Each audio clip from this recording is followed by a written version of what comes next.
TRS party బలోపేతానికి పనిచేసిన వ్యక్తినే నేను కూడా. ఆనాటి కేసీఆర్ వేరు, ఇప్పటి కేసీఆర్ వేరు. ఆనాటి కేసీఆర్కి తెలంగాణలో చేనేత కార్మికులు చచ్చిపోతుంటే భిక్షాటన చేసిన కేసీఆర్ ఆనాటి కేసీఆర్. ఇయాలటి కేసీఆర్ మారిన మనిషి, మనిషి, మన మనిషి కాదు. ఏమైంది ఇయాలటి కేసీఆర్కి?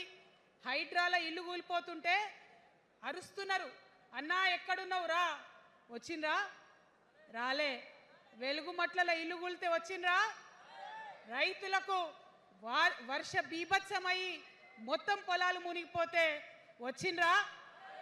చేవెళ్ళ దగ్గర బస్ యాక్సిడెంట్ అయితే వచ్చిండ్రా? ఎక్కడ చిన్న కష్టం వచ్చిన ప్రజలకు ఆ సారు రారు, ఆ సారు రారు. ఎందుకంటే ఆయన మారిన మనిషి, మనిషి, గుంటనెక్కల తోడేళ్ల చేతిలో ఖైదీ అయినటువంటి మనిషి, మన మనిషి కాదు. బాధతో, దుఃఖంతో, ఆవేదనతో చెప్తున్న మాట, సంతోషంతో చెప్తలేని ఈ మాట నేను.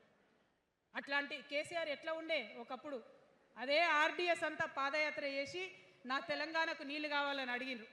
ఇవాళ మరి 10 ఏళ్ళ అధికారం ఉంటే పాలమూరు రంగారెడ్డి ప్రాజెక్టు కోసం 10 ఏళ్లలో ముందుకు పోతలేదంటే, ఎవరన్నా తెలంగాణ పట్ల ప్రేమ ఉంటే, పాలమూరు పట్ల ప్రేమ ఉంటే, కృష్ణా నీళ్లు వాడుకోవాలంటే మన కేసీఆర్ అయ్యుంటే ఆ పాలమూరు రంగారెడ్డి ప్రాజెక్ట్ కాడ కుర్చేసుకొని అది కట్టిస్తుండే. ఏం చేసినారు మారిన కేసీఆర్ గారు?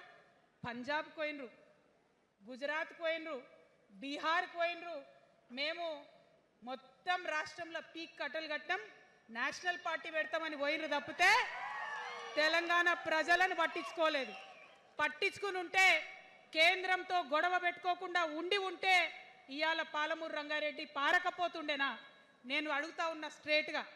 ఇన్ని రోజులు నేను ఎన్ని మాటలు మాట్లాడినా బీఆర్ఎస్ పార్టీ నాయకులు ఒక్కరు కూడా బయటకు వస్తలేరు, సమాధానం చెప్తలేరు. దీనికి మీరు సమాధానం చెప్పకపోతే ప్రజలే మిమ్మల్ని బయటకు లాగి సమాధానం చెప్పేటట్టు చేస్తారని కూడా ఈ సందర్భంగా నేను తెలియజేస్తా ఉన్నా. ఒకటే మాట అడుగుతున్నా, మన కేసీఆర్ అయ్యుంటే ఆనాడు తెలంగాణ బిడ్డలు కష్టపడితే బయటకు వచ్చి నా బిడ్డలకు ఇబ్బంది అవుతుందని కొట్లాడిన వ్యక్తి, సింగరేణి గనిలో ఒక కార్మికుడు చనిపోతే అక్కడి దాకా పోయి చూసి వచ్చినటువంటి వ్యక్తి. మరి తెలంగాణ వచ్చినాక ఏమైందా ప్రేమ? అధికారం ముందు మమకారం తగ్గిపోయిందా? ఏం జరిగిందని నేను అడుగుతా ఉన్నా. ఎందుకు ఈ మాట చెప్తా ఉన్నా అంటే, ప్రేమ నాకు కూడా ఉంది. నాకు తండ్రి కావచ్చు, అది వేరే విషయం. కానీ ఒక రాజకీయ నాయకుడిగా వారు ఈ మధ్య రాజకీయ పరిణితి కోల్పోయి మాట్లాడుతూ ఉన్నారు.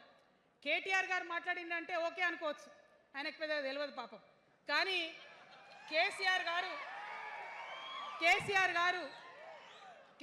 గారు అనే మాట ఏంటంటే, ప్రజలు తప్పు చేసిండ్రు. ఓకే, ఒక సెకండ్ నేను ఒప్పుకొని దాన్ని, ఒక సెకండ్ అనుకుందాం.